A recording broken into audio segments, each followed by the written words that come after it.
Hi everyone, so this is a marathon video for class 7th Hindi Malhar. इसमें 10 quiz chapters जो है हमारे, हम सभी चैप्टर्स एक साथ देखने वाले हैं।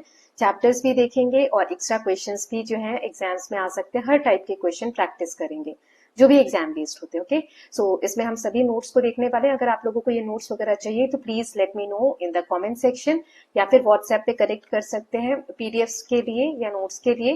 पीडीएफ जो है चाहे आप इसका लीजिए या फिर सैंपल पेपर्स का, वो फ्री नहीं है, तो उसी हिसाब से आप लोग मैसेज करिएगा, है ना। चलिए स्टार्ट करते हैं चैप्टर 1 के साथ, या फिर एक काम करते हैं लास्ट चैप्टर से स्टार्ट करते हैं ना, क्योंकि ज्यादातर बच्चों के एग्जाम में ये वाले चैप्टर्स नहीं आ रहे हैं, चैप्टर 6 से आ रहे हैं या 5 से आ रहे हैं। ओके, सो लास्ट चैप्टर से स्टार्ट करते हैं।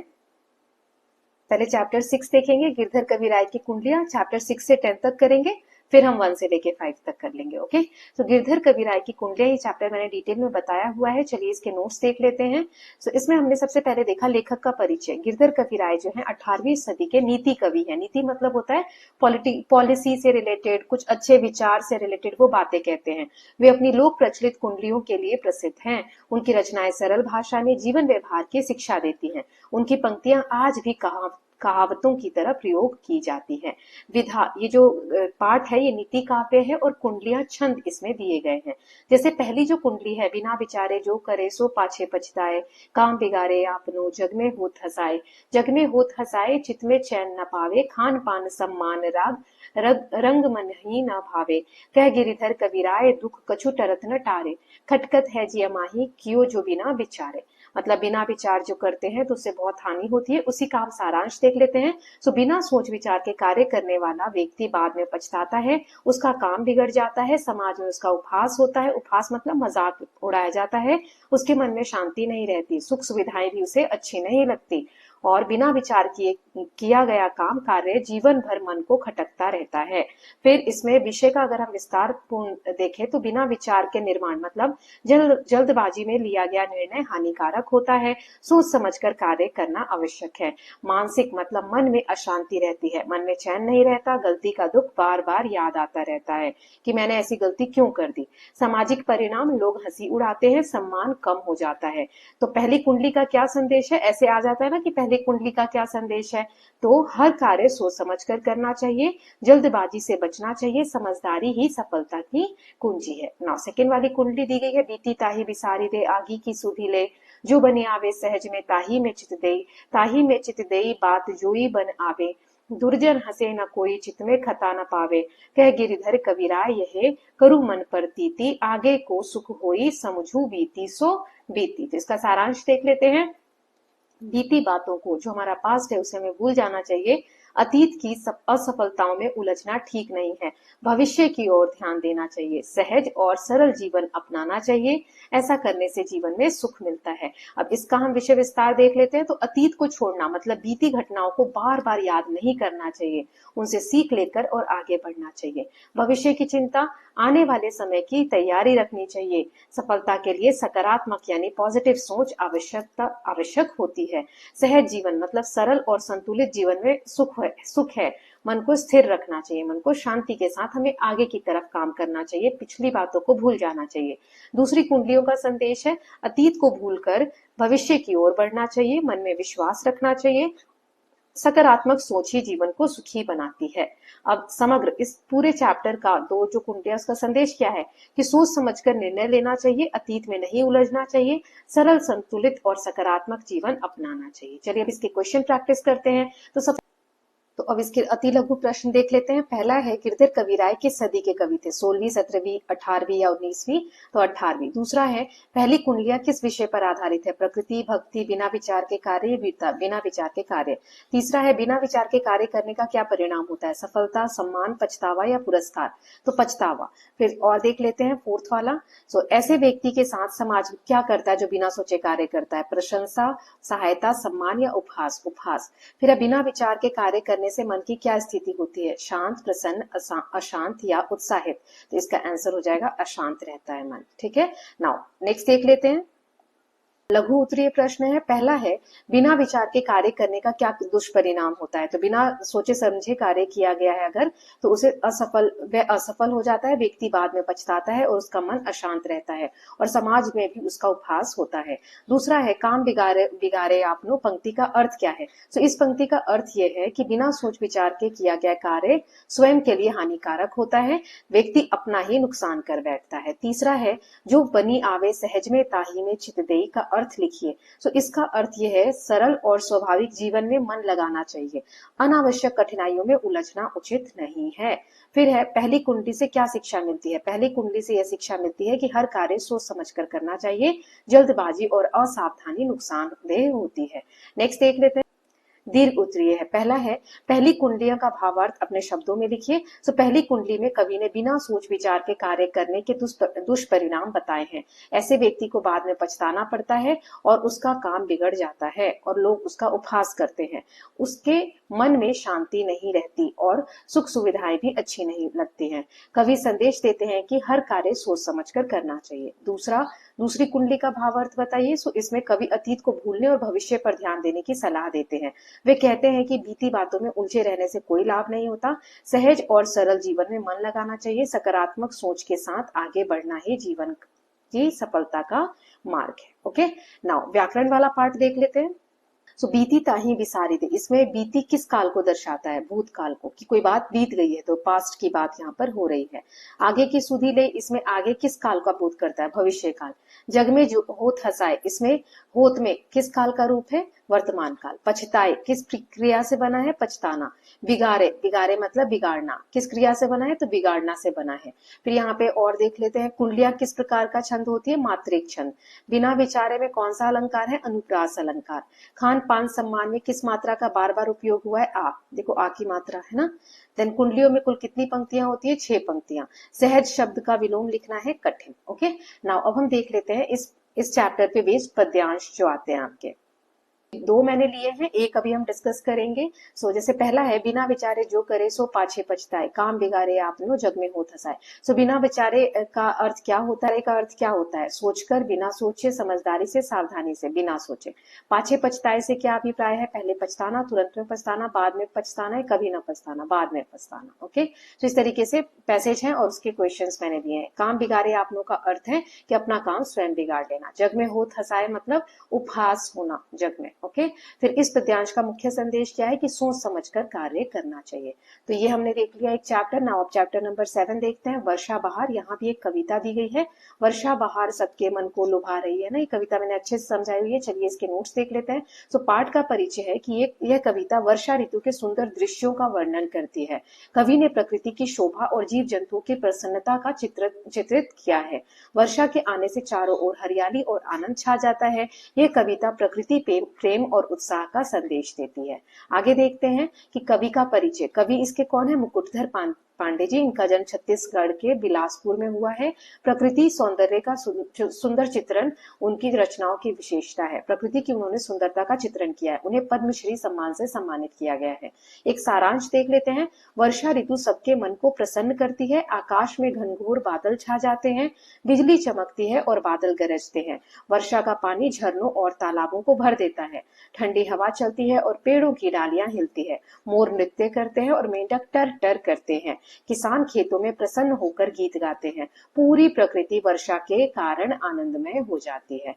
अब इसको हम डिटेल में समझते हैं। सो प्रकृति का सौंदर्य, नभ में अनूठी छटा दिखाई दे रही है, मतलब ऐसी कि कभी ना देखी गई हो। घनघोर बादल चारों ओर छा जाते हैं। बिजली की चमक और बादलों की गर्जना वातावरण को जीवंत बना देती है। जीव जंतुओं की प्रसन्नता, तो मोर वर्षा में नृत्य करते हैं, मेंढक गाकर अपनी खुशी प्रकट करते हैं, हंस कतार बनाकर चलते हैं। किसान और वर्षा, वर्षा में खेतों में हरियाली आती है। किसान प्रसन्न होकर गीत गाते हैं। वर्षा जीवन और समृद्धि का प्रतीक है। तो इस पाठ से हमें, इस कविता से क्या मुख्य संदेश मिलता है, वर्षा ऋतु प्रकृति को नव जीवन देती है। ये सभी जीवों के लिए आनंद और उत्साह का समय है। प्रकृति का प्रत्येक रूप सुंदर और प्रेरणादायक है। अब इसके क्वेश्चन प्रैक्टिस कर लेते हैं। सबसे पहले अति लघु है, वर्षा बहार कविता में मुख्य रूप से किस ऋतु का वर्णन है, वर्षा ऋतु का। नभ में छटा अनूठी, इससे क्या अभिप्राय है कि आकाश में, नभ मतलब आकाश में सुंदर दृश्य है। ठीक है, तो बी वाला आंसर है। घनघोर छा रही है, ये किसका संदेश है? बादलों का। वर्षा आने पर मोर क्या करता है? नृत्य करते हैं। ओके, अब हम देख लेते हैं लघु उत्तरीय। तो जैसे इसमें पहला है, वर्षा बहार कविता में वर्षा ऋतु का वर्णन कैसे किया गया है? तो कविता में वर्षा ऋतु को आनंद और प्रसन्नता लाने वाली बताया गया है। चारों ओर हरियाली और सुंदर दृश्य दिखाई देते हैं। नव्य छटा अनूठी से इसका अर्थ क्या है कि आकाश में बादलों के कारण सुंदर और अनोखा दृश्य दिखाई दे रहा है। वर्षा आने पर जीव जंतु कैसे प्रसन्न होते हैं? मोर नृत्य करते हैं, मेंढक टर करते हैं और जलचर तालाबों में प्रसन्न दिखाई देते हैं। एक और देख लेते हैं। तो वर्षा का किसानों पर क्या प्रभाव पड़ता है? वर्षा से किसानों में हरियाली आती है और किसान प्रसन्न होकर गीत गाते हैं। अब हम देख लेते हैं दीर्घ उत्तरीय। वर्षा बहार कविता का भावार्थ अपने शब्दों में लिखिए। इस कविता में कवि ने वर्षा ऋतु के सुंदर और मनोहारी दृश्यों का वर्णन किया है। आकाश में घनघोर बादल छा जाते हैं, बिजली चमकती है, वर्षा का जल झरनों और तालाबों को भर देता है, मोर नृत्य करते हैं, मेंढक गीत गाते हैं और किसान प्रसन्न होकर खेतों में गीत गाते हैं। पूरी प्रकृति आनंद से भर उठती है। वर्षा ऋतु के आगमन से प्रकृति में कौन कौन से परिवर्तन आते हैं? आकाश में बादल छा जाते हैं, बिजली चमकती है और बादल गरजते हैं, पेड़ों की डालियां हिलती हैं और ठंडी हवा चलती है, तालाब और नदियां जल से भर जाती हैं, चारों ओर हरियाली और ताजगी दिखाई देती है। ओके, नाउ नेक्स्ट देख लेते हैं। एक और क्वेश्चन इसमें देख लेते हैं। कविता का जीव जंतु की प्रसन्नता का वर्णन, कविता में जीव जंतु की प्रसन्नता का वर्णन कैसे किया गया है? कवि ने बताया कि वर्षा आने पर मोर वन में नृत्य करते हैं, मेंढक टर करके मानो गीत गा रहे हों, तालाब में रहने वाले जीव भी प्रसन्न हो जाते हैं, सभी जीव वर्षा के आगमन से आनंदित दिखाई देते हैं। अब हम देख लेते हैं व्याकरण वाला पार्ट। तो जैसे इसमें 25 क्वेश्चंस होते हैं या 20 क्वेश्चंस होते हैं। घनघोर छा रही है, इसमें घनघोर किस प्रकार का शब्द है? विशेषण, विशेषता बता रहा है। नव्य छटा अनूठी, इसमें अनूठी क्या विशेषता बता रहा है? किसकी? छटा की। ठंडी हवा में क्या विशेषण है? ठंडी। सुगीत प्यारे में क्या विशेषण है? प्यारे। सारे जगत में सारे किस प्रकार का शब्द है? विशेषण। नभ का पर्यायवाची आपको लिखना है आकाश और गगन। एक और देख लेते हैं। घन का पर्यायवाची बाग और बादल और मेघ। तो इस तरीके के हर टाइप के आपके जो व्याकरण के क्वेश्चन है वो लिए गए हैं इसमें, तो पीडीएफ में आप और ज्यादा प्रैक्टिस कर सकते हैं। अदरवाइज यहाँ तो आप देख ही रहे हैं ना। चलिए अब आगे देखते हैं, इसके पद्यांश ले लेते हैं। तो जैसे एक लिया है मैंने, वर्षा बहार सबके मन को लुभा रही है, नम्हे छटा अनूठी घनघोर छा रही है, बिजली चमक रही है, बादल गरज रहे हैं, पानी बरस रहा है, झरने भी ये बहे हैं। अब वैसे जो आप नोट्स वगैरह लेते हैं तो उसमें दो हैं, अभी हम एक ही देखते हैं इसमें किस तरीके के क्वेश्चन आएंगे। तो पहले तो ये एक एक लाइन वाले मैंने या एक एक वर्ड वाले लिए हैं। इस पद्यांश में किस ऋतु का वर्णन किया गया है? वर्षा ऋतु का। नम्हे छटा अनूठी, इसका अर्थ क्या है? आकाश में सुंदर और अनोखा दृश्य दिखाई दे रहा है। बादल गरज रहे हैं, इससे क्या संकेत मिलता है? वर्षा होने वाली है या हो रही है। वर्षा से झरनों पर क्या प्रभाव पड़ता है? झरने जल से भरकर बहने लगते हैं। इस पद्यांश का मुख्य भाव क्या है? वर्षा से प्रकृति में आनंद और सुंदरता छा जाती है। अब हमें इसी में विकल्प वाले क्वेश्चन आते हैं। लुभा रही है, इसका अर्थ क्या है?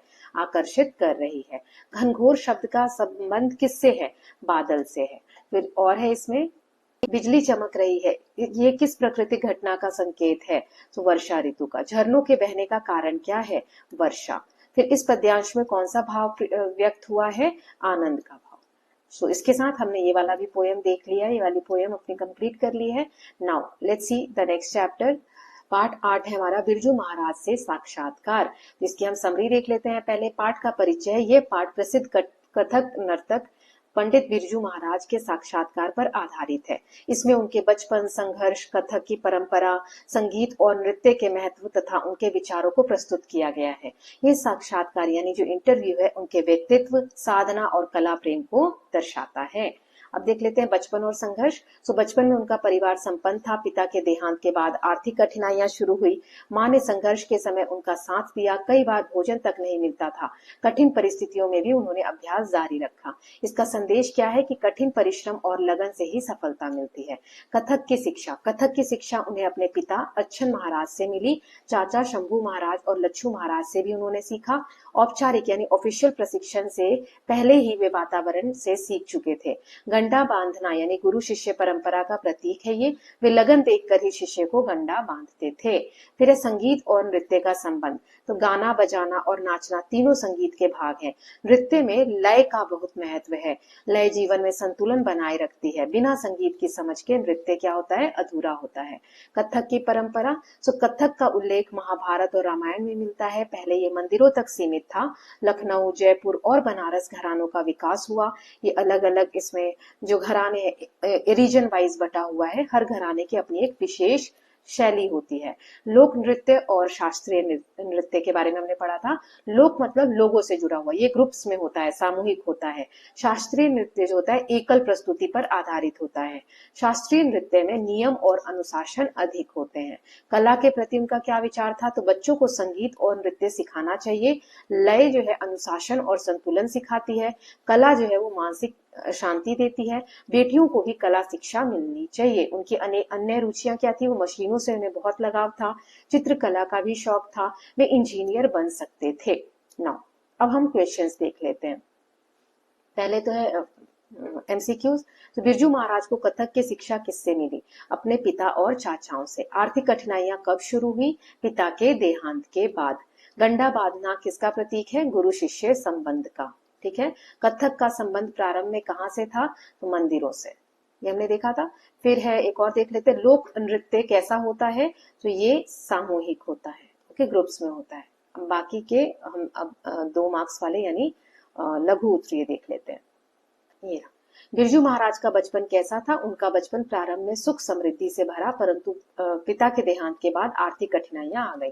संघर्ष के समय उनकी सबसे बड़ी सहायक कौन थी, उनकी माँ। संघर्ष के समय उनकी सबसे बड़ी सहायक थी। गंडा बांधना क्या होता है, ये गुरु शिष्य परंपरा की एक पवित्र रस्म है जो नृत्य शिक्षा की शुरुआत का प्रतीक है। अब हम देख लेते हैं दीर्घ उत्तरीय। बिरजू महाराज के बचपन और संघर्ष का वर्णन कीजिए। तो उनका बचपन प्रारंभ से सुख सुविधाओं से भरा था। उनके घर में समृद्धि थी और सम्मान भी था, परंतु पिता के देहांत के बाद आर्थिक कठिनाइयां शुरू हुई। परिवार को कर्ज लेना पड़ा और कई बार भोजन भी नहीं मिलता था। उनकी मां ने उन्हें संघर्ष के समय हिम्मत दी। कठिन परिस्थितियों में भी उन्होंने अपना अभ्यास जारी रखा और सफलता को प्राप्त किया। फिर है बिरजू महाराज को कथक की शिक्षा कैसे मिली, तो उनको अपने पिता अच्छन महाराज और चाचा शंभू महाराज तथा लच्छू महाराज से मिली। घर का वातावरण ही कथक से जुड़ा था, इसीलिए वे औपचारिक शिक्षा से पहले ही बहुत कुछ सीख चुके थे। गुरु शिष्य परंपरा के अनुसार उन्हें गंडा बांधा गया। उन्होंने कठोर साधना और अभ्यास से कथक में निपुणता प्राप्त की। अब हम व्याकरण के पाठ देख लेते हैं। संघर्ष शब्द का विलोम क्या है, शांति, असफलता। आर्थिक शब्द किस शब्द से बना है, अर्थ प्लस इक, ये प्रत्यय है। फिर प्रशिक्षण में प्रयुक्त उपसर्ग पहचानिए। प्रशिक्षण में ये जो है उपसर्ग है। सादगी में कौन सा प्रत्यय है, गी, जो बाद में लगा है। सामूहिक शब्द में कौन सा प्रत्यय है, एक। ऐसे ही आगे के देख लेते हैं। सफलता शब्द में मूल शब्द क्या है, सफल। नृत्य किस प्रकार की संज्ञा है, भाववाचक संज्ञा। बच्चों को कला सीखनी चाहिए, ये किस प्रकार का वाक्य है, विधानवाचक वाक्य। समर्पण शब्द में उपसर्ग लिखिए, सम। फिर अनुशासन शब्द में प्रयुक्त उपसर्ग लिखिए, अनु। ओके, अब हम देख लेते हैं इसके गद्यांश। देखेंगे, पिता के देहांत के बाद हमारे परिवार पर आर्थिक संकट आ गया। कई बार घर में भोजन तक नहीं होता था। माँ ने कठिन समय में हमें हिम्मत दी। मैंने अभ्यास कभी नहीं छोड़ा। कथक मेरे जीवन का हिस्सा था और मैं निरंतर साधना करता रहा। इनके आंसर करिए। तो पिता के देहांत के बाद परिवार की स्थिति कैसे हो गई, आर्थिक संकट आ गया। कठिन समय में किसने हिम्मत दी, माँ ने हिम्मत दी। घर की आर्थिक स्थिति कैसी थी, तो कई बार घर में भोजन तक नहीं होता था। बिरजू महाराज ने कठिन समय में क्या किया, उन्होंने अभ्यास नहीं छोड़ा। कथक उनके जीवन में क्या था, कथक उनके जीवन का महत्वपूर्ण हिस्सा था। फिर है ये ऑप्शनल वाले, एमसीक्यू वाले हैं। आर्थिक संकट कब आया, पिता के देहांत के बाद। फिर है कठिन समय में सबसे बड़ा सहारा माँ। बिरजू महाराज ने किसी कभी नहीं छोड़ा अभ्यास को। फिर कथक उनके लिए क्या था, जीवन का हिस्सा। इस गद्यांश से क्या शिक्षा मिलती है कि हमें परिश्रम और लगन से ही सफलता प्राप्त होती है। ओके, नाउ अब हम नेक्स्ट चैप्टर देखेंगे। कैसा लग रहा है आप लोगों को, प्लीज टाइप करके बताइए। आप लोग एमसीक्यू जो ये मैराथन वीडियोस होती हैं उसमें कमेंट करके बताया करिए कि कैसा लग रहा है, ताकि नेक्स्ट सब्जेक्ट का मैं मैराथन बनाऊं तो उसमें वो चेंजेस करूं, है ना। प्लीज बताइएगा। सो पार्ट 9 देख लेते हैं, चिड़िया। ये भी एक कविता है, इस बार बच्चों के लिए अच्छा है, 6 से जो 10 तक के चैप्टर उसमें ज्यादातर आपके कविताएं ही हैं, तो ज्यादा मेहनत नहीं करनी पड़ रही है। इसके नोट्स देख लेते हैं। सो चिड़िया का संदेश। पीपल की ऊंची डाली पर बैठी चिड़िया गाती है, वह प्रेम और प्रीति की रीति सिखाती है, वह मानव को सच्ची मुक्ति का मार्ग बताती है, वह बताती है कि जीवन सरल और स्वच्छंद मतलब आजाद होना चाहिए। हमें ज्यादा सोचना नहीं चाहिए, ज्यादा हमें घिरना नहीं चाहिए किसी भी चीज में, हमें स्वच्छंद और सरल जीवन जीना चाहिए। चिड़िया का जीवन कैसा है? तो चिड़िया प्रेम और प्रीति की शिक्षा देती है, सभी पक्षी मिलजुल कर रहते हैं और खाते हैं, आकाश उनका घर है, वे स्वतंत्र और निर्भय जीवन जीते हैं, दिन भर श्रम करते हैं और रात को विश्राम करते हैं। पक्षियों के गुण, तो उनके मन में लोभ नहीं है, वे पाप और लालच से दूर रहते हैं, जितना हो सके आवश्यक हो उतना ही ग्रहण करते हैं, दूसरों का अधिकार नहीं छीनते, फिर सीमाहीन गगन में स्वतंत्र विचरण करते हैं ना। मानव के लिए क्या संदेश देती है कविता? तो मनुष्य को प्रेम और एकता से रहना चाहिए, लालच और द्रोह भावना छोड़नी चाहिए, बेड़ियां तोड़कर स्वतंत्र जीवन जीना चाहिए, श्रम और संतोष का महत्व समझना चाहिए। कविता का मुख्य भाव, तो ये कविता मानव को सच्ची स्वतंत्रता, समानता और प्रेम का संदेश देती है। पक्षियों के जीवन के माध्यम से कवि ने बताया कि सरल और संतोषपूर्ण जीवन ही श्रेष्ठ है। अब हम अति लघु उत्तरीय प्रश्न देख लेते हैं। चिड़िया वृक्ष की किस डाली पर बैठी है? मतलब किस वृक्ष की डाली पर बैठी है? पीपल। चिड़िया क्या सिखलाती है? प्रेम और प्रीति। पक्षी कहाँ निवास करते हैं? घरों में, महलों में, आकाश में या पिंजरे में? आकाश में। फिर है पक्षियों के जीवन में किसका अभाव है? प्रेम, श्रम, लाभ, लोभ या स्वतंत्रता? तो लोभ। ओके, अब हम देख लेते हैं लघु उत्तरीय। चिड़िया मानव को क्या सिखाती है? चिड़िया मानव को प्रेम, एकता और स्वतंत्र जीवन जीने की शिक्षा देती है, सब मिलजुल कर रहते हैं। पंक्ति का अर्थ है, इसका अर्थ है कि पक्षी आपस में बिना भेदभाव के मिलकर रहते हैं। पक्षियों का घर कहाँ बताया गया है? आकाश को उनका घर बताया गया है। एक और देख लेते हैं, पक्षियों के मन में कौन से दोष नहीं होते? लोभ, पाप और लालच नहीं होते हैं। ठीक है, ये मिसप्रिंट है। पक्षी अपनी आवश्यकता के अनुसार कैसे जीवन जीते हैं? वे अपने श्रम से जितना मिलता है उतना ही लेते हैं और संतोष पूर्वक रहते हैं। अब हम व्याकरण देख लेते हैं, नहीं दीर्घ उत्तरीय देखेंगे पहले। यस, चिड़िया कविता का भावार्थ लिखिए। 5 मार्क्स का आ जाता है आपका, या 4 मार्क्स का या 3 मार्क्स का, तो लिख सकते हैं। इस कविता में कवि ने चिड़िया के माध्यम से मानव को प्रेम, एकता और स्वतंत्रता का संदेश दिया है। पक्षी मिलजुल कर रहते हैं और लोभ लालच से दूर रहते हैं, वे अपने श्रम से प्राप्त वस्तु से संतोष करते हैं और वे सीमाहीन आकाश में निर्भय उड़ते हैं। कवि मनुष्य को लालच और द्रोह भावना छोड़कर सरल जीवन अपनाने की प्रेरणा देते हैं। पक्षियों के जीवन की प्रमुख विशेषताएं लिखिए। तो पक्षी मिलजुल कर रहते हैं, साथ भोजन करते हैं, उनके मन में लोभ और पाप नहीं होता, वे जितना आवश्यक हो उतना ही ग्रहण करते हैं, वे किसी का अधिकार नहीं छीनते, उनका जीवन स्वतंत्र और संतोषपूर्ण होता है। अब हम व्याकरण देख लेते हैं। चिड़िया शब्द किस प्रकार की संज्ञा है? जातिवाचक। पीपल किस प्रकार की संज्ञा है? जातिवाचक। ऊंची डाली में विशेषण क्या है? ऊंची। सीमाहीन गगन में विशेषण क्या है? सीमाहीन। पक्षी उड़ते हैं, वाक्य में क्रिया लिखिए, उड़ते हैं। फिर चिड़िया गाती है, इस वाक्य में कर्ता कौन है? चिड़िया, मतलब कौन गा रही है? चिड़िया गा रही है। मानव का पर्याय लिखिए, मतलब ऐसा शब्द जो मानव से मिलता जुलता हो, मनुष्य। पाप का विलोम पुण्य। अब हम देखेंगे इसके पद्यांश। सो पद्यांश आधारित प्रश्न, एक पैराग्राफ लिया है मैंने, वैसे नोट्स में एक और भी है, एक और है ना। चिड़िया बैठी प्रेम प्रीति की रीति हमें सिखलाती है, वह जग के बंदी मानव को मुक्ति मंत्र बतलाती है, सब मिलजुल कर रहते हैं, वे सब मिलजुल कर खाते हैं, आसमान ही उनका घर है जहाँ चाहते जाते हैं। तो इसमें पहला प्रश्न है, जैसे कि चिड़िया हमें क्या सिखलाती है? तो प्रेम और प्रीति की रीति सिखलाती है। चिड़िया मनुष्य को क्या बतलाती है? तो सच्ची मुक्ति का मंत्र बतलाती है। फिर सब मिलजुल कर खाते हैं, इसमें क्या भाव है? झगड़ा, स्वार्थ, एकता या डर? तो एकता। बंदी मानव से क्या संकेत है? मतलब इसमें है लालच में फंसा मनुष्य। ओके, अब हम देख लेते हैं इसके, अब तो इसके साथ हमारा ये चैप्टर खत्म हो गया। अब हम नेक्स्ट चैप्टर देखते हैं। तो ये लास्ट चैप्टर है आपकी बुक का, मीरा के पद।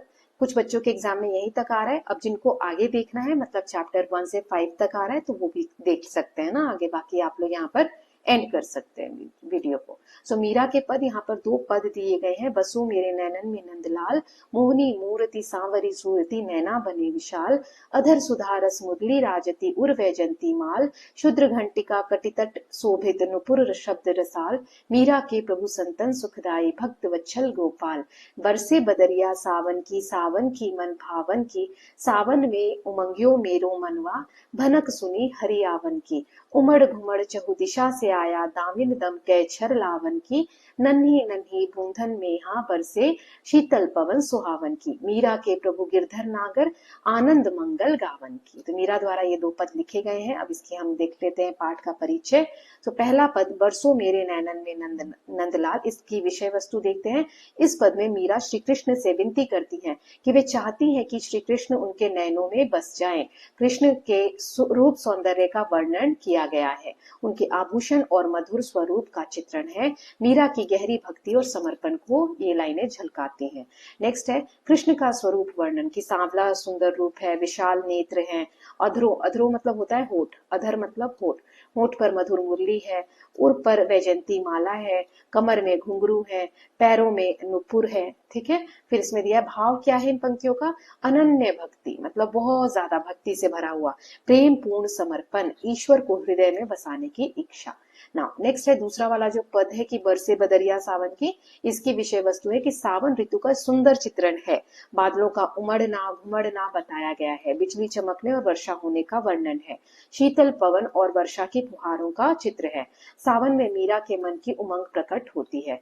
नाउ प्रकृति का क्या वर्णन है कि नन्ही नन्ही वर्षा की बूंदें, चारों दिशाओं में बादल और दामिनी यानी बिजली की चमक, ठंडी और सुहावनी हवा। भाव क्या है इन पंक्तियों का, आनंद और उत्साह, श्री कृष्ण के आगमन की आशा कि श्री कृष्ण आएंगे और भक्ति और उल्लास। मीराबाई जो कवित्री हैं उनका परिचय दिया गया है। ये कृष्ण की अनन्य भक्त थी। वे लगभग 500 वर्ष पहले हुई, राजघराने में जन्म लिया, महलों का जीवन त्याग दिया, भजन कीर्तन में जीवन व्यतीत किया। उनकी रचनाएं आज भी गाई जाती हैं। ना अब हम क्वेश्चन आंसर देखते हैं। तो अति लघु उत्तरीय देख लेते हैं। बसो मेरे नैनन में नंदलाल, इसमें मीरा किससे प्रार्थना कर रही है, श्री कृष्ण से। पहले पद का मुख्य भाव क्या है, भक्ति और प्रेम। अदर सुधा रस मुरली राजित, इसमें कौन सा वाद्य यंत्र है, मुरली। वैजंती माला किसके उर पर शोभती है, श्री कृष्ण के। देन एक और देख लेते हैं, बरसे बदरिया सावन की, इसमें कौन सी ऋतु का वर्णन है, वर्षा ऋतु की। ओके नाउ अब हम आगे देख लेते हैं। बसो मेरे नैनन में नंदलाल में मीरा क्या प्रार्थना करती हैं, वे कहती हैं कि श्री कृष्ण उनके नैनों में बस जाएं। पहले पद में श्री कृष्ण के कौन कौन से आभूषण बताए गए हैं, वैजंती माल, नुपुर और छोटी छोटी घुंघरू का वर्णन है। मुरली राजित, इससे क्या अभिप्राय है, इसका अर्थ है श्री कृष्ण के अधरों पर मुरली सुशोभित है। फिर अब हम देखेंगे दीर्घ उत्तरीय। पहले पद में मीरा ने श्री कृष्ण का स्वरूप किस प्रकार वर्णित किया है, तो उन्होंने सावले सुंदर रूप, विशाल नेत्र, अधरों पर मुरली, उर पर वैजंती माला, कमर में घुंघरू और पैरों में नुपुर का वर्णन किया है।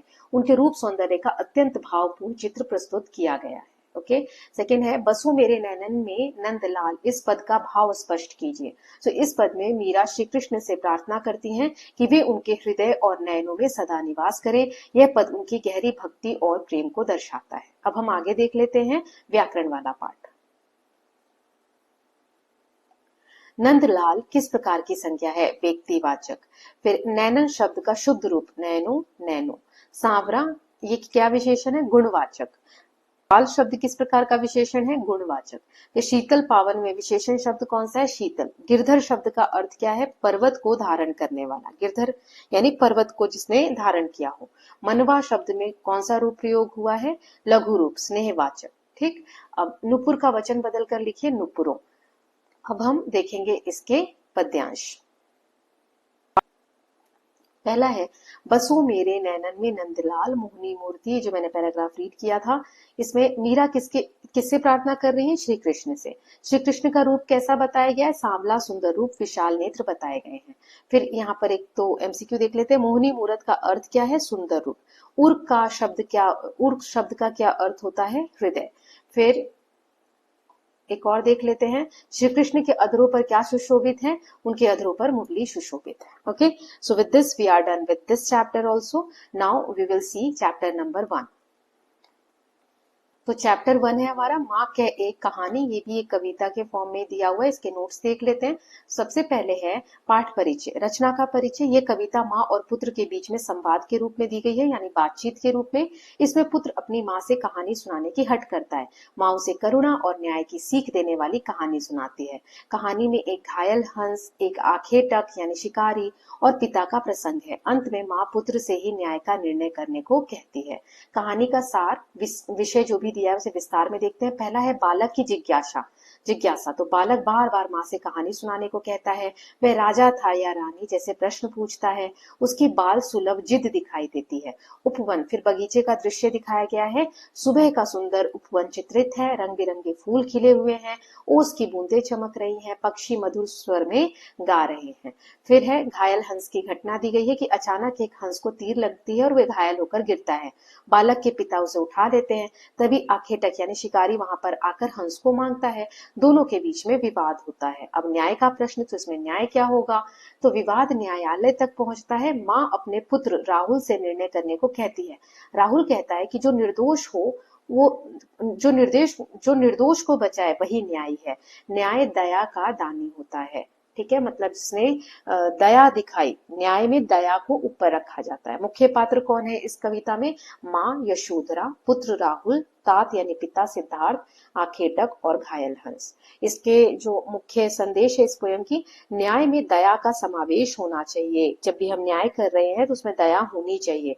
निर्दोष की रक्षा करना हमारा कर्तव्य है। करुणा सबसे बड़ा धर्म है। निर्णय निर्भय होकर करना चाहिए। अब लघु उत्तरीय प्रश्न देख लेते हैं। माँ कह एक कहानी में बालक किससे कहानी सुनने की हट करता है? माँ से। बालक बार बार क्या पूछता है? राजा था या रानी? फिर है उपवन का वर्णन किस समय का है? सुबह का। हंस किस कारण घायल हुआ? तीर से घायल हुआ। फिर घायल हंस को किसने उठाया? बालक के पिता ने। हाँ, सी वाला। अब हम लघु उत्तरीय देख लेते हैं। बालक माँ से क्या आग्रह करता है? बालक माँ से कहानी सुनाने का आग्रह करता है। बालक कहानी के बारे में क्या पूछता है? वह पूछता है राजा था या रानी? उपवन का दृश्य कैसा था? रंग बिरंगे फूल खिले थे और ओस की बूंदें चमक रही थी। हंस के साथ क्या घटना हुई? हंस तीर लगने से घायल होकर गिर पड़ा। अब हम इसके दीर्घ उत्तरीय प्रश्न देखते हैं। माँ कह एक कहानी कविता का सार लिखना है हमें। तो इस कविता में बालक अपनी माँ से कहानी सुनने का हट करता है। माँ से एक घायल हंस की कहानी सुना माँ उसे घायल हंस की कहानी सुनाती है। हंस को तीर लगने से वह घायल हो जाता है। बालक के पिता उसे बचाते हैं पर आखेटक उसे वापस मांगता है। विवाद न्यायालय तक पहुंच जाता है। अंत में राहुल निर्णय देता है कि न्याय रक्षक का पक्ष लेता है, मतलब कि जो बचाता है उसका पक्ष लेता है। कविता करुणा और न्याय का संदेश देती है। उपवन का वर्णन अपने शब्दों में करिए। तो उपवन में यानी बगीचे में रंग बिरंगे फूल खिले थे। ओस की बूंदें झिलमिल चमक रही थी। हल्की हल्की हवा चल रही थी। पक्षी मधुर स्वर में गा रहे थे। वातावरण अत्यंत सुंदर और शांत था। अब हम देख लेते हैं व्याकरण पर आधारित प्रश्न। माँ शब्द कैसी संज्ञा है? जातिवाचक। राहुल किस प्रकार की संज्ञा है? व्यक्तिवाचक। उपवन शब्द का अर्थ बगीचा। निर्दय में कौन सा उपसर्ग है? निर। न्यायालय शब्द में कौन सा समास है? तत्पुरुष समास। हंस शब्द का बहुवचन लिखिए, हंसो। फिर गई क्रिया किस काल की है? भूतकाल। निर्भय का विलोम लिखिए, भयभीत। फिर एक करुणा का पर्यायवाची लिखिए, दया। हल्के झोंके हिले मिले थे, इसमें अनुप्रास किस वर्ण में है? ह वर्ण है। ओके, नाउ देखो ना, ह है ना, यहाँ पे मिल रहा है। नाउ अब हम देखेंगे इसके, तो एक ही देखेंगे। माँ एक कहानी, बेटा समझ लिया क्या तूने मुझको अपनी नानी? कहता है मुझसे ये चेटी, तू मेरी नानी की बेटी। कह माँ कह लेटी ही लेटी, राजा था या रानी? तो बालक माँ से क्या कहता है? वह माँ से कहानी सुनाने को कहता है। माँ बालक से क्या प्रश्न करती है? माँ पूछती है कि क्या उसे वह अपनी नानी समझता है? फिर माँ ने बालक, यहाँ पर एक थोड़ा करेक्शन है, माँ ने खुद को किससे तुलना की है? नानी से। ठीक है, फिर राजा था या रानी, इससे क्या प्रकट होता है? जिज्ञासा, वो आगे सुनना चाहता है कहानी। Okay, so with this we are done with this chapter. अब हम नेक्स्ट चैप्टर 2 है हमारा, तीन बुद्धिमान। चलिए स्टार्ट करते हैं इसके नोट्स के साथ। रचना परिचय देख लेते हैं। ये एक लोक कथा है। लोक कथा मतलब लोगों में प्रचलित एक कथा है। तीन भाइयों की पैनी दृष्टि और तीव्र बुद्धि का वर्णन है। कथा में अवलोकन, तर्क और समझ का महत्व बताया गया। अवलोकन मतलब कितनी ध्यान से आप कोई चीज देखते हैं, लॉजिक कैसे लगाते हैं और कितने अच्छे से समझते हैं, उसके बारे में बताया गया है। अंत में राजा भी उनकी बुद्धिमत्ता से प्रभावित हो जाते हैं। किनकी? तीनों भाइयों की। अब आगे देखते हैं। कथा का विस्तृत सार दिया गया। पिता की शिक्षा। एक निर्धन व्यक्ति के तीन बेटे थे। पिता ने धन के स्थान पर पैनी दृष्टि और तीव्र बुद्धि संचित करने की सलाह दी, मतलब संभाल कर रखने की। उन्होंने कहा, हर वस्तु और स्थिति को ध्यान से देखो और समझो। कुछ समय बाद पिता का देहांत हो गया, उनकी मृत्यु हो गई। फिर यात्रा और ऊंट की घटना। तीनों भाई संसार देखने के लिए निकल पड़े। रास्ते में उन्होंने ऊंट के पद चिन्ह देखे, मतलब पैरों के चिन्ह देखे। बड़े भाई ने अनुमान लगाया कि ऊंट बहुत बड़ा है। मझले भाई ने कहा कि वह एक आंख से अंधा है। छोटे भाई ने बताया कि उस पर एक महिला और बच्चा सवार थे।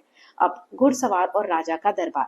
घुड़सवार ने उन पर चोरी का आरोप लगाया कि ये तीनों ने ही मेरे ऊंट को चुराया, क्योंकि इतने कैसे बता सकते हैं कि ऊंट कैसा है, क्या है।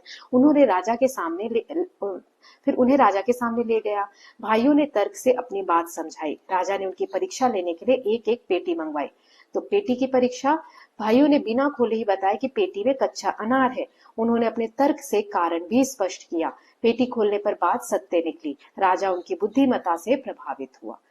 आगे मुख्य पात्र कौन है इसमें? पिता, तीन भाई, घुड़सवार और राजा और सेवक। फिर मुख्य संदेश क्या है इस चैप्टर का? कि अवलोकन और तर्क शक्ति सबसे बड़ा धन है। बिना जांच किसी पर आरोप नहीं लगाना चाहिए। सच्चाई और बुद्धिमत्ता अंत में सम्मान दिलाती है। ध्यान पूर्वक देखना और सोचना सफलता की कुंजी है। अब हम आगे देख लेते हैं इसके लघु उत्तरीय प्रश्न। अति लघु। तीनों भाइयों के पिता ने उन्हें किस प्रकार के धन को संचय करने को कहा? पैनी दृष्टि और तीव्र बुद्धि। पिता के देहांत के बाद तीनों भाइयों ने क्या निश्चय किया? यात्रा पर निकलने का। फिर सबसे बड़े भाई ने ऊंट के बारे में क्या अनुमान लगाया? कि वह बहुत बड़ा है। मझले भाई ने कि ऊंट जो है वो एक आंख से नहीं देखता। और सबसे छोटे भाई ने क्या कहा? कि उस पर महिला और बच्चा सवार है। अब हम देख लेते हैं लघु उत्तरीय। पिता ने बेटों को किस प्रकार का धन संचय करने को कहा? पैनी दृष्टि और तीव्र बुद्धि संचित करने की सलाह दी। पिता की मृत्यु के बाद भाइयों ने क्या निर्णय लिया? उन्होंने यात्रा पर निकलकर संसार देखने का निर्णय लिया। बड़े भाई ने ऊंट के बारे में क्या बताया? उसने कहा कि ऊंट बहुत बड़ा है। मझले भाई ने ऊंट के बारे में क्या अनुमान लगाया? उन्होंने कहा ऊंट एक आंख से नहीं देख सकता। ठीक है, इस तरीके के प्रश्न है। अब हम देख लेते दीर्घ उत्तरीय। तीन बुद्धिमान। इस कथा का सार लिखिए। ये कथा तीन भाइयों की है जिनके पिता ने उन्हें धन की बजाय पैनी दृष्टि और तीव्र बुद्धि संचित करने के लिए शिक्षा दी है। पिता की मृत्यु के बाद वो तीनों यात्रा पर निकले।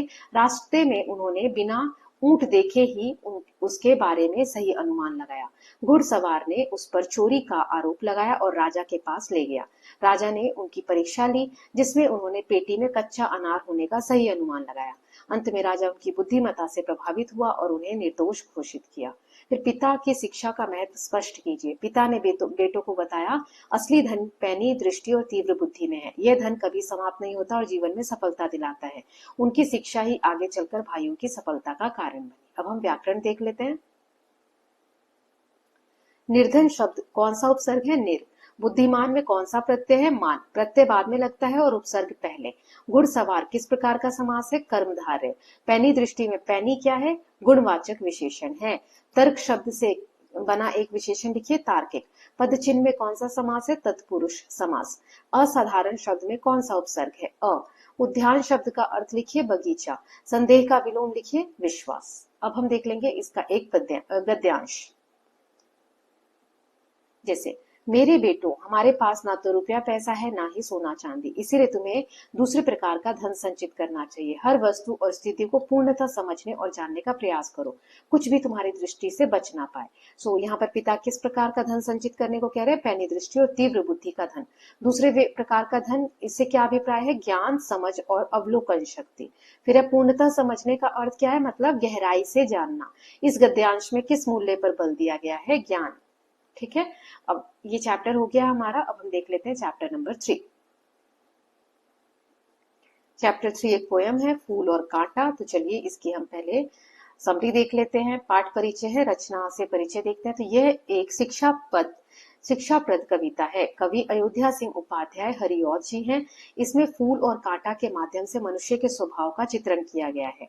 कविता प्रतीकात्मक शैली में लिखी गई है।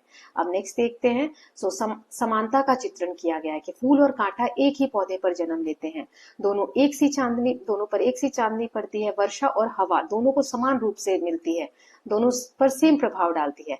पालन पोषण समान होते हुए भी उनका स्वभाव दोनों का अलग अलग होता है। तो स्वभाव का अंतर, कांटा चुभता है और कष्ट देता है, वह उंगलियों को छेद देता है और वस्त्र फाड़ देता है।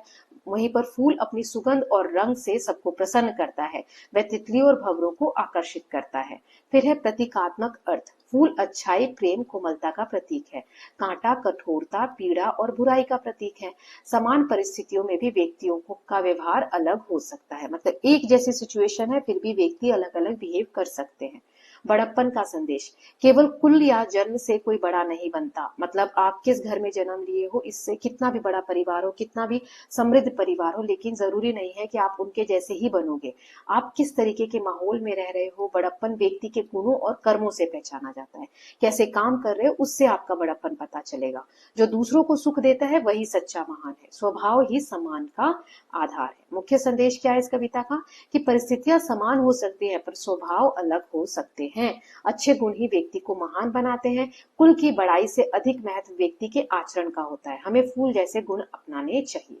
नाउ नेक्स्ट देखते हैं अति लघु उत्तरीय प्रश्न। तो फूल और कांटा किस पर जन्म लेते हैं? एक ही पौधे पर। फूल और कांटे पर क्या समान रूप से पड़ता है? तो सभी चीजें। चांदनी। फिर कांटा क्या करता है? उंगलियों को छेदता है। फिर नेक्स्ट देख लेते हैं, फूल किसे अपनी गोद में लेता है? तितलियों को। नेक्स्ट है भंवरे को क्या पिलाया जाता है? यहाँ पे रस। ठीक, अब हम देख लेते हैं लघु उत्तरीय। फूल और कांटा कहाँ जन्म लेते हैं? तो एक ही पौधे पर। दोनों में क्या समान रूप से पड़ता है? चांदनी, वर्षा और हवा। कांटा किस प्रकार कष्ट पहुंचाता है? वह उंगलियों को छेद देता है, वस्त्र फाड़ देता है। फूल क्या करता है? फूल सुगंध और आनंद देता है। तितली किसके पास आती है? तितलियां फूल के पास आती है। अब हम दीर्घ उत्तरीय देख लेते हैं। फूल और कांटा कविता का सार लिखिए। इस कविता में कवि ने फूल और कांटे के माध्यम से मनुष्य के स्वभाव का चित्रण किया है। दोनों एक ही पौधे पर जन्म लेते हैं और समान परिस्थितियों में पले बढ़ते हैं, फिर भी उनका स्वभाव अलग होता है। कांटा कष्ट देता है जबकि फूल सुगंध और आनंद फैलाता है। कवि ने संदेश दिया है कि बड़प्पन कुल से नहीं बल्कि गुण और कर्म से होता है। फूल और कांटे में समानताएं लिखिए। उत्तर, दोनों एक ही पौधे पर जन्म लेते हैं, दोनों पर समान चांदनी, वर्षा और हवा पड़ती है, दोनों का पालन पोषण समान परिस्थितियों में होता है। ओके, नाउ अब हम देख लेते हैं व्याकरण वाला पार्ट। सुगंध किस प्रकार की संज्ञा है? भाववाचक। कांटा शब्द का बहुवचन लिखिए, कांटे। श्याम तन में श्याम किस प्रकार का शब्द है? विशेषण। तन किस प्रकार की संज्ञा है? जातिवाचक संज्ञा। फिर है बड़प्पन, शब्द किससे बना हुआ है? बड़ा प्लस पन, ये पन क्या है? प्रत्यय है। अब हम देख लेते हैं इसके पद्यांश। एक ही पौधे पर दोनों जन्म में फूल और कांटा, एक सी चांदनी पड़ती है, एक समय बरसता, सहते हैं दोनों ही सम हवा और धूप का झोंका। फूल और कांटा कहाँ जन्म लेते हैं? एक ही पौधे पर। दोनों पर क्या समान रूप से पड़ता है? चांदनी और वर्षा। इस वीडियो को देखने के बाद सारी चीजें आपको ऐसे रट जाएंगी, ये बार बार रिपीट हो रही है, तो आपको अलग से तैयारी करने की जरूरत नहीं है। मेघ का अर्थ क्या होता है? धूप, हवा, वर्षा या ओस, तो वर्षा। फिर इस पद्यांश में किसका वर्णन है? तो समानता का। अब आगे देखते हैं दूसरा नंबर 4 स्टार्ट करते हैं। पानी रे पानी पाठ का परिचय देखते हैं। ये एक जागरूकता परक गद्य पाठ है। इसमें आपको इंफॉर्मेशन दी गई है, अवेयरनेस के लिए चैप्टर लिखा गया है। इसके लेखक हैं अनुपम मिश्र जी। इसमें जल चक्र, जल संकट, भूजल और वर्षा जल संग्रहण की चर्चा है। पाठ में पानी की कमी और बाढ़ दोनों स्थितियों को समझाया गया है कि पानी अगर ज्यादा हो जाए तो बाढ़ आ जाती है और अगर पानी की कमी हो जाए तो सूखा पड़ जाता है। संदेश दिया गया है कि पानी बचाना और जल स्रोतों का संरक्षण करना कितना जरूरी है, यानी रक्षा करना आवश्यक है। अब इसका हम देख लेते हैं विस्तार से सार। जल चक्र का वर्णन। जल चक्र की किताबों में समुद्र, बादल, वर्षा और नदी का चित्र होता है। समुद्र से भाप उठती है, बादल बनते हैं और वर्षा होती है। वर्षा का जल नदियों से होकर फिर समुद्र में मिल जाता है। यह प्रक्रिया निरंतर चलती रहती है। जैसे तालाब में पानी है तो वो गर्मी के कारण या टेम्परेचर ज्यादा होने के कारण इवेपोरेशन होता है, भाप बनता है, फिर ऊपर कंडेंसेशन होता है, ठंडा होता है, फिर बारिश के फॉर्म में नीचे आता है, फिर नदी नालों से बहकर फिर से समुद्र में वो पानी चला जाता है। तो ये एक साइकिल जो है यह कंटिन्यूअस चलता रहता है। इसीलिए इसको चक्र कहा जा रहा है, साइकिल कहा जा रहा है ना, वाटर साइकिल या जल चक्र। फिर जल संकट की समस्या के बारे में हमने पढ़ा था। कई स्थानों पर नलों में समय पर पानी नहीं आता। लोग रात या सुबह जल्दी उठकर पानी भरते हैं। मोटर लगाने से दूसरे घरों का पानी खिंच जाता है। शहरों में पानी बिकने लगा है। कई जगह अकाल जैसी स्थिति बन जाती है। अकाल यानी जहाँ पे पानी की समस्या हो, पानी कम हो। बाढ़ की समस्या, अगर बरसात में चारों ओर पानी इतना ज्यादा बरसे तो पानी का भराव हो जाता है। गांव और शहर दोनों बाढ़ से प्रभावित होते हैं। कुछ दिनों के लिए जीवन ठप हो जाता है अगर बाढ़ आ जाए तो। अकाल और बाढ़ एक ही सिक्के के दो पहलू हैं। मतलब बारिश से ही ये दोनों चीजें हो रही हैं और दोनों के इम्पैक्ट गलत होते हैं, मतलब अच्छे नहीं होते, गलत प्रभाव डालते हैं। धरती रूपी गुल्लक, तो धरती क्या है, एक बड़ी गुल्लक की तरह है। इसे गुल्लक कहा गया है क्योंकि वर्षा का पानी तालाबों और झीलों में जमा हो जाता है और जैसे तालाब में पानी है तो धीरे धीरे धीरे धीरे नीचे रिसता रहता है, पानी भूजल बन जाता है, जमीन के अंदर स्टोर हो जाता है। यह पानी साल भर काम आता है। हमारी गलती क्या है कि लोगों ने तालाबों को कचरे से भर दिया है, तालाबों पर मकान और बाजार बना दिए हैं। इसमें गर्मी में पानी की कमी और बरसात में बाढ़ बढ़ गई है क्योंकि हमने जो पानी के संरक्षण, पानी जहां जमा होता था उन स्रोतों को बंद कर दिया है। तो इसका समाधान क्या है कि वर्षा का जो जल होता है, पानी होता है, उसे संग्रहण करना चाहिए। तालाब, झील और नदियों की रक्षा करनी चाहिए। भूजल को सुरक्षित रखना आवश्यक है। जल चक्र को समझकर उसका सही उपयोग करना चाहिए। इस कहानी से मुख्य संदेश क्या मिलता है कि पानी अनमोल है। अकाल और बाढ़ दोनों मानव की लापरवाही का परिणाम है। जल संरक्षण यानी जल को बचाना ही भविष्य की सुरक्षा है। जहां जल गिरे वहीं संचित करें, मतलब जहां पर पानी गिर रहा है हमें ऐसी व्यवस्था करनी चाहिए कि वो पानी संरक्षित हो, सेव हो सके। ओके, अब लघु उत्तरीय प्रश्न देख लेते हैं इसके। जल चक्र में समुद्र से क्या उठता है? तो भाप। फिर वर्षा का जल अंत में कहाँ मिल जाता है? समुद्र में। फिर है नलों में पानी ना आने पर लोग क्या सुनते हैं? संगीत, शोर, साए साए की आवाज या घंटी। तो ये वाला हमने देखा था, साए साए की आवाज आती है, मतलब उसमें एयर भर जाती है तो पानी नहीं आता मोटर में और आवाज आती है। लोग पाइप में मोटर क्यों लगवाते हैं? ताकि अधिक पानी खींचा जा सके। ठीक है। फिर है शहरों में पानी किस प्रकार से मिलने लगा? तो मुफ्त, उधार, खरीद कर या उपहार में खरीद कर लोग पानी यूज करते हैं। अब हम देख लेते हैं लघु उत्तरीय। तो इसमें पहला है जल चक्र क्या है? तो समुद्र से भाप उठकर बादल बनना, वर्षा होना और जल का पुनः समुद्र में मिल जाना जल चक्र कहलाता है। नलों में पानी न आने पर क्या स्थिति होती है? नलों से साए साए की आवाज आती है और लोग परेशान हो जाते हैं। लोग रात या सुबह जल्दी क्यों उठते हैं? पानी भरने के लिए।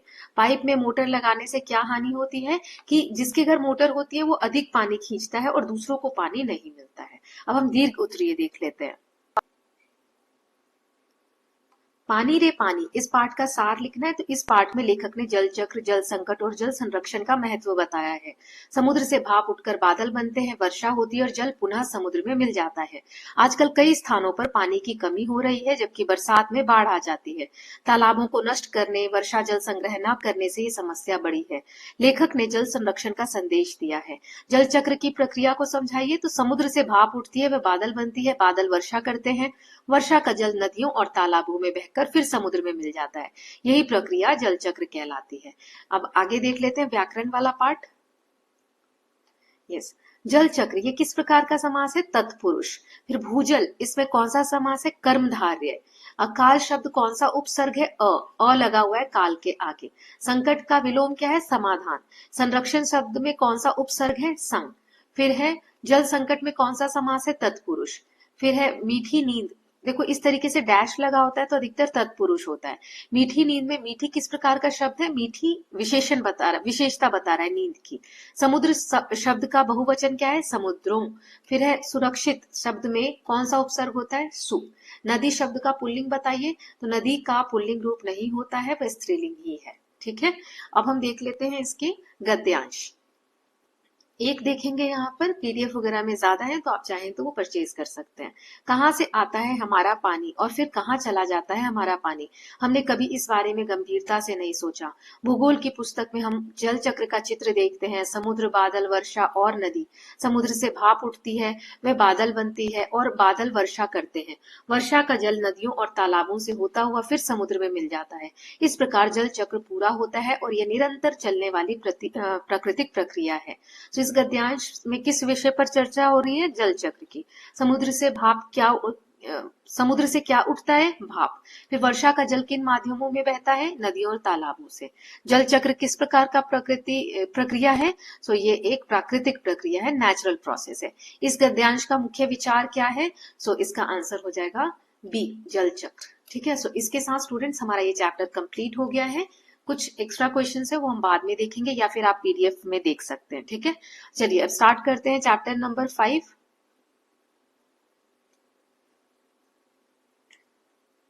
नहीं होना बीमार, है ना। पार्ट 6 से तो मैंने करा ही दिया है, अब ये लास्ट पार्ट है, पार्ट 5, नहीं होना बीमार। इसमें हमने ये कहानी पढ़ी थी कि बच्चा कैसे बहाने बनाता है छुट्टी करने के लिए, उसे लगता है बीमार होना बहुत अच्छी बात है। तो पाठ का परिचय देख लेते हैं। कहानी का मुख्य पात्र एक छोटा सा बच्चा है। वह पहली बार अस्पताल जाता है, वहां देखता है कि बीमार व्यक्ति को आराम और विशेष ध्यान मिलता है। वह सोचता है कि बीमार होना अच्छा होता है। स्कूल से बचने के लिए वह झूठा बहाना बनाता है। दिन भर भूखा रहकर उसे अपनी गलती का एहसास होता है। फिर अंत में वह निश्चय करता है कि अब वह कभी बीमार होने का बहाना नहीं बनाएगा। फिर प्रमुख पात्र कौन है? बच्चा है मुख्य पात्र, फिर नानी जी, नाना जी, सुधाकर काका और मन्नू। तो अब आगे देखते हैं। अस्पताल का वातावरण, बड़े बड़े साफ कमरे हैं, एक जैसे पलंग, सफेद चादर, शांति का वातावरण, धीरे धीरे बातें करते लोग, हरियाली और स्वच्छता। बच्चे की सोच क्या है कि बीमार होने पर आराम मिलता है, स्वादिष्ट चीजें खाने को मिलती हैं, स्कूल नहीं जाना पड़ता, सभी लोग ध्यान रखते हैं। तो फिर उसने क्या किया? बहाना बनाया। उसका परिणाम क्या हुआ? बच्चे ने सिर दर्द और बुखार का झूठ बोला। थर्मामीटर खोजा गया पर नहीं मिला। उसे कड़वी दवा दी गई। उसे कुछ खाने को नहीं दिया गया। दिन भर भूखा और अकेला रहना पड़ा। उसे पछतावा हुआ कि उसने झूठ क्यों बोला। सो मुख्य संदेश क्या है? झूठ बोलना गलत है, बहाना बनाना नुकसानदायक है, सच्चाई हमेशा बेहतर होती है, अनुभव से सीख मिलती है। ये हमारा मुख्य संदेश हो गया। अब हम आगे देखते हैं लघु उत्तरीय प्रश्न। सो पहला है, बच्चा अस्पताल क्यों गया था? सुधाकर काका से मिलने। अस्पताल का वातावरण कैसा था? शांत और साफ था। बच्चे ने बीमार का बहाना क्यों बनाया? ताकि उसे स्कूल ना जाना पड़े। बच्चे ने किस दर्द की शिकायत की? सिर दर्द की शिकायत की। देन नेक्स्ट है, थर्मामीटर क्यों नहीं मिला? तो बी है, किसी ने मांग लिया था। अब हम देख लेते हैं लघु उत्तरीय। बच्चा किसके साथ अस्पताल गया था? नानी जी के साथ। अस्पताल में बच्चा किससे मिलने गया था? सुधाकर काका से। अस्पताल में बिस्तर कैसे थे? साफ और सजे हुए थे। अस्पताल का वातावरण कैसा था? शांत और स्वच्छ था। बच्चे को कौन सी दवा दी गई? कड़वी पुड़िया दी गई। बच्चे को दिन में क्या खाने को दिया गया? भोजन नहीं दिया गया था, है ना। क्या खाने को नहीं दिया गया था? भोजन। चलिए अब हम देख लेते हैं दीर्घ उत्तरीय। इसमें पहला है, नहीं होना बीमार कहानी का सार लिखिए। तो इस कहानी में एक छोटे बच्चे का वर्णन है जो अस्पताल जाकर देखता है कि बीमार व्यक्ति को विशेष ध्यान और आराम मिलता है। वह सोचता है कि बीमार होना अच्छा होता है और स्कूल से बचने के लिए झूठा बहाना करता है। उसे कड़वी दवा दी जाती है और दिन भर भूखा रखा जाता है। वह अकेलापन और पछतावा महसूस करता है। अंत में उसे अपनी गलती समझ आती है और वह फिर कभी बहाना न बनाने का निश्चय करता है। एक ये देख लेते हैं, अस्पताल और घर के वातावरण में क्या अंतर है? अस्पताल का वातावरण शांत, स्वच्छ और व्यवस्थित था, जबकि घर में सामान्य चहल पहल थी। अस्पताल में बीमारों को विशेष देखभाल मिलती थी, जबकि घर में सभी अपने अपने काम में व्यस्त थे। कहानी का मुख्य संदेश क्या है? कहानी का मुख्य संदेश है कि झूठ बोलना और बहाने बनाना गलत है। सच्चाई का मार्ग ही सही है। हमें जिम्मेदारी से अपना कार्य करना चाहिए और गलत तरीके से आराम पाने की कोशिश नहीं करनी चाहिए। अब व्याकरण वाला पार्ट देख लेते हैं। बीमार शब्द किसका विशेषण है? गुण। कैसा विशेषण है? गुणवाचक। बीमारी शब्द में कौन सा प्रत्यय है? ई। नानाजी शब्द किस प्रकार की संज्ञा है? व्यक्तिवाचक। अस्पताल शब्द का लिंग बताइए? पुल्लिंग। स्वच्छ का विलोम गंदा। निश्चय शब्द का पर्यायवाची निर्णय। अकेला शब्द का विलोम साथ। होमवर्क शब्द किस भाषा से आया? अंग्रेजी। दुखी शब्द से भाववाचक संज्ञा बनाइए? दुख। चिकित्सा शब्द का अर्थ लिखिए? इलाज। देखता है किस काल का रूप है? वर्तमान काल। ना अब इसका गद्यांश देख लेते हैं। अस्पताल का वातावरण मेरे लिए बिल्कुल नया था। वहां बड़े बड़े साफ कमरे थे, एक जैसे सजे हुए पलंगों पर सफेद चादरें बिछी हुई थी। लोग धीरे धीरे बातें कर रहे थे और चारों ओर शांति थी। सुधाकर काका आराम से लेटे थे और सब लोग उनसे प्रेम पूर्वक हालचाल पूछ रहे थे। ये देखकर मुझे लगा कि बीमार होना भी कोई बुरी बात नहीं है। ना स्कूल जाना पड़े, ना पढ़ाई की चिंता, और सबका ध्यान भी मिले। उस समय मुझे बीमारों का जीवन बहुत सुखद लगा। तो अस्पताल का वातावरण बच्चे को कैसा लगा? शांत, स्वच्छ और आकर्षक लगा। फिर है अस्पताल का वातावरण कैसा था? तो शांत और स्वच्छ था। बच्चे को क्या आकर्षित कर रहा था? आराम और ध्यान। सुधाकर काका क्या कर रहे थे? तो आराम कर रहे थे। इधर एक ये है, अस्पताल की व्यवस्था का वर्णन कीजिए। वहां बड़े बड़े साफ कमरे थे, सजे हुए पलंगों पर सफेद चादरें बिछी थी और सब और अनुशासन था। जिसके साथ ये चैप्टर हमारा कंप्लीट हो गया है। पार्ट 6 तो ऑलरेडी हम देख चुके हैं। So I hope all of you have enjoyed this video. अब किस सब्जेक्ट का चाहिए? संस्कृत का मैं अब अपलोड कर दूंगी।